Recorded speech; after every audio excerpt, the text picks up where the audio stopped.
Vamos lá, pessoal. Vamos falar agora sobre a última fratura dentre as três que nós comentamos, que pode acometer o paciente idoso e as fraturas na região do quadril. Essa última fratura é a fratura femoral subtrocantérica. Lembram lá da região subtrocantérica? É aquela que fica até 5 centímetros abaixo do trocânter menor. Então, nós temos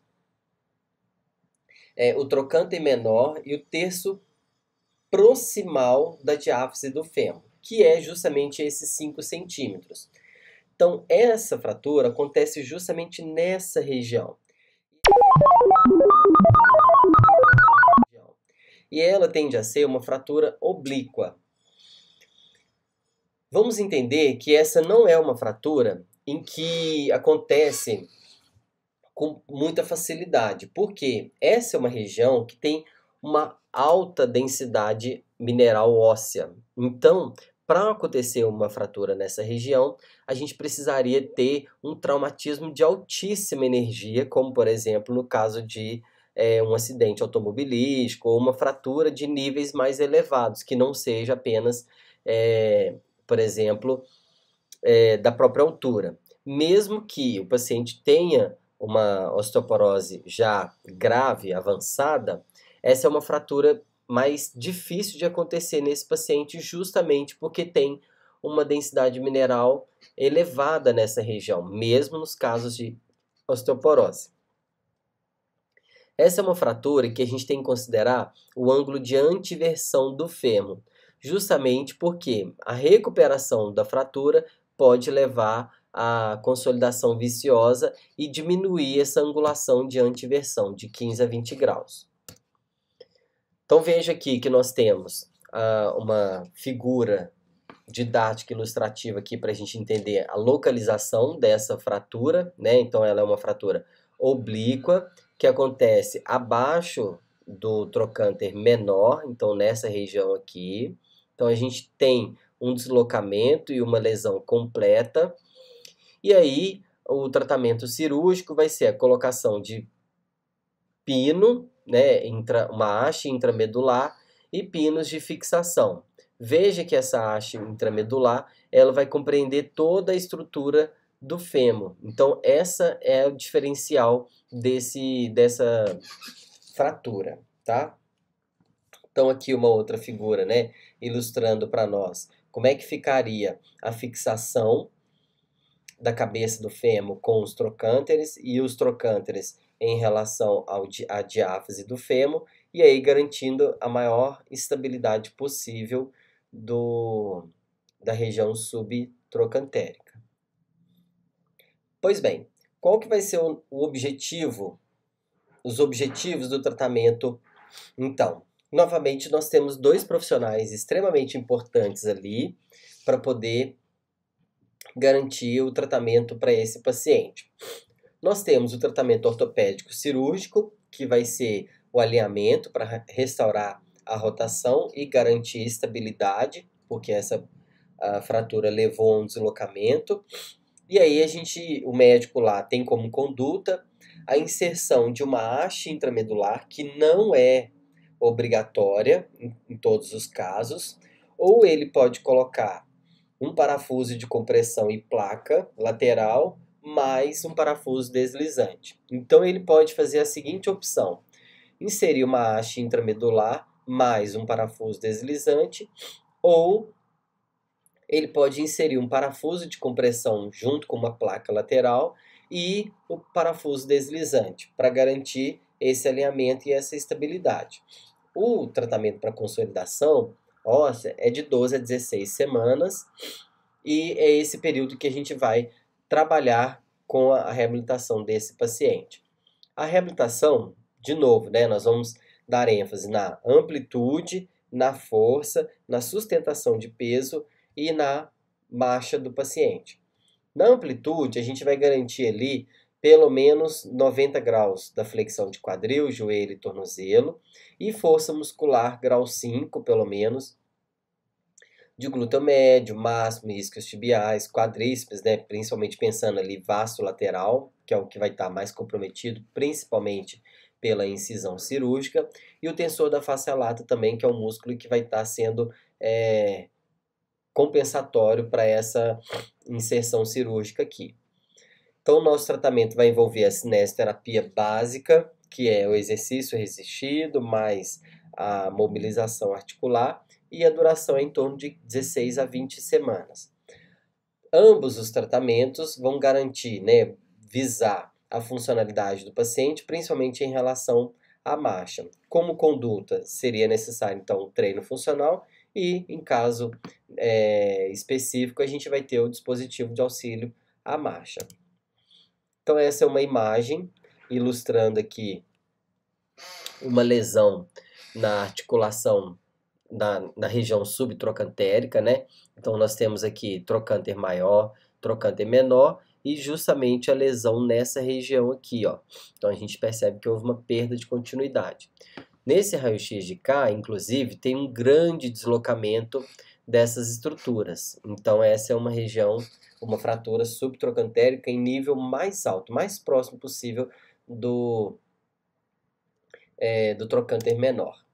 E aí, essa é uma figura, né, um raio-x mostrando a primeira situação, a haste intramedular com o parafuso de fixação e aqui a placa lateral e os parafusos deslizantes, né? São as duas situações que a gente tem de procedimento cirúrgico.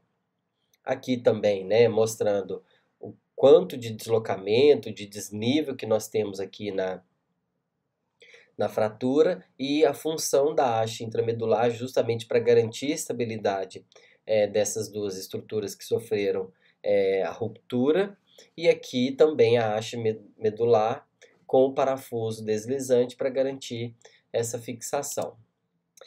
Ok, então o médico foi lá, colocou ou a haste ou o parafuso, e aí nós temos o paciente no pós-operatório, nós da fisioterapia.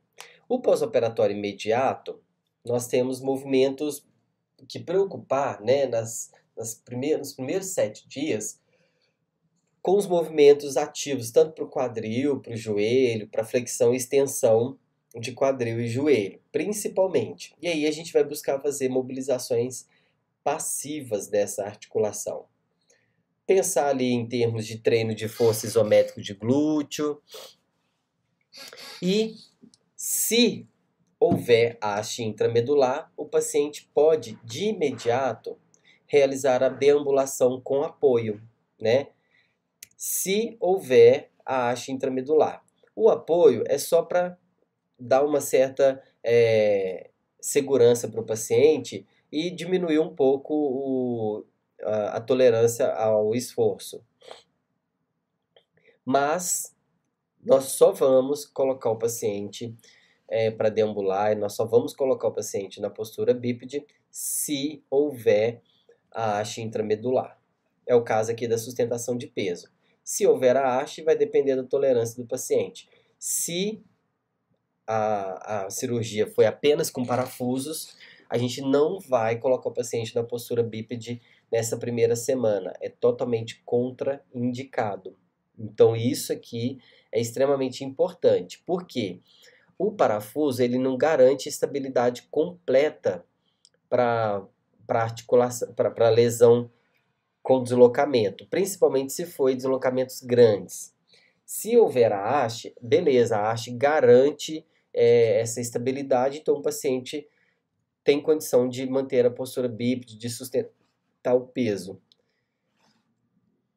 Na segunda, terceira semana, a gente não vai mudar muito o nosso protocolo, principalmente em relação à marcha, somente se houver a haste intramedular, e a sustentação de peso também somente se houver a haste intramedular, porém a gente vai mudar um pouquinho a amplitude de movimento, principalmente pensando aqui em garantir a amplitude ativa e ativo assistido, enquanto que na primeira semana a gente estava buscando mais mobilizações passivas.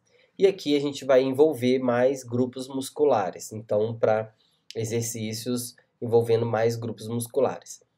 a garantia da força e de uma amplitude livre de movimento vai ajudar muito na tolerância do paciente em relação à sustentação do peso, na postura bípede.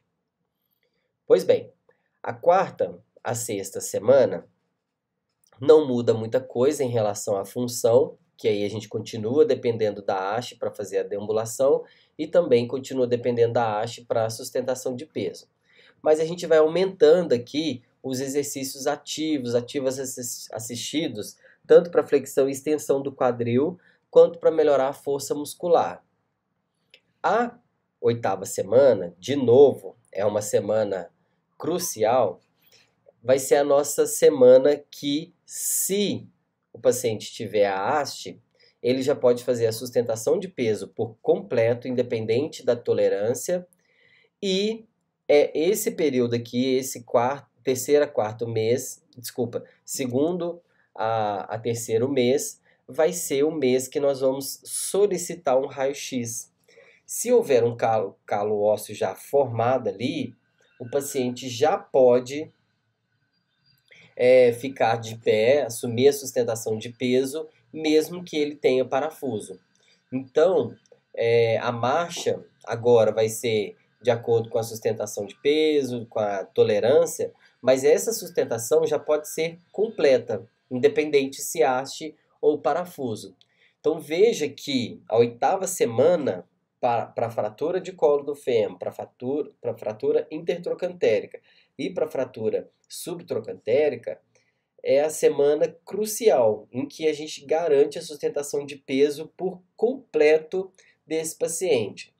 No caso da fratura subtrocantérica, as semanas anteriores, do primeiro dia até a oitava semana, vai depender da haste intramedular para deambulação e para sustentação de peso. Mas a partir daqui, da oitava semana, independente de qual opção cirúrgica o médico fez para aquele paciente, nós já podemos fazer a sustentação de peso se tiver um calo ósseo ali formado nos pacientes que foram submetidos à cirurgia com fixação por parafuso. E aí, a partir da 13ª semana, então a gente já deveria ter o arco completo de movimento, exercício agora contra resistência, principalmente com TheraBand, com caneleira, e a função completa de transferências nas marchas, nas rotações, as transferências de peso e a sustentação também completa. A partir dessa 13ª até a 20ª semana é garantir essas 4 funções: a amplitude de movimento, a força muscular, a marcha e a sustentação de peso. Algumas considerações também em relação às fraturas subtrocantéricas. A primeira delas é que essa é uma região com alta concentração de estresse. Então, como eu falei para vocês, ali é uma região que tem muita inserção de grupos musculares, tem uma combinação da força da gravidade junto com uma alta densidade mineral óssea. Então essa é uma região que é muito forte. Então, para acontecer uma lesão, tem que ser uma lesão de um impacto muito maior, né? Então essa é a primeira consideração. A segunda é que em casos de hemorragia significativa, a gente vai considerar isso que pode haver uma complicação, tanto no pré quanto no pós-operatório. Então essa hemorragia seria, por exemplo, contraindicação para fisioterapia. E aí o fisioterapeuta deveria ficar atento a essa hemorragia e comunicar a equipe médica para poder fazer a revisão da correção cirúrgica. A terceira consideração é a respeito da embolia. A embolia a gente só vai resolver se com mobilização precoce no leito, caso exista uma fixação rígida, no caso a inserção de uma haste intramedular. Então a gente pode tirar o paciente do leito o mais rápido possível, pode deambular, pode fazer sustentação de peso, e isso minimiza os casos de embolia. Entretanto, nos casos de fixação por parafuso e haste lateral, que é uma fixação que não é rígida, a mobilização vai ser no próprio leito, né? Minimizando ali as descargas de peso naquele quadril fraturado, tá? Essa é uma região, como eu falei para vocês, que pode vir a sofrer de fratura cominutiva associado. O que é a fratura cominutiva, né? Eu tenho mais de 4 fragmentos ósseos que foram fraturados.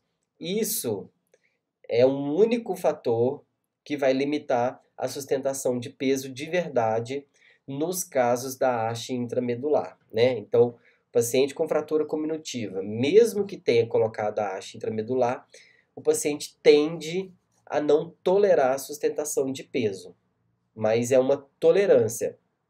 À medida que passa a segunda semana, terceira semana, esses fragmentos ósseos menores, eles tendem a se consolidar mais facilmente e aí o paciente começa a ter uma tolerância maior à sustentação de peso. Então, essa é a única observação em relação à fratura cominutiva.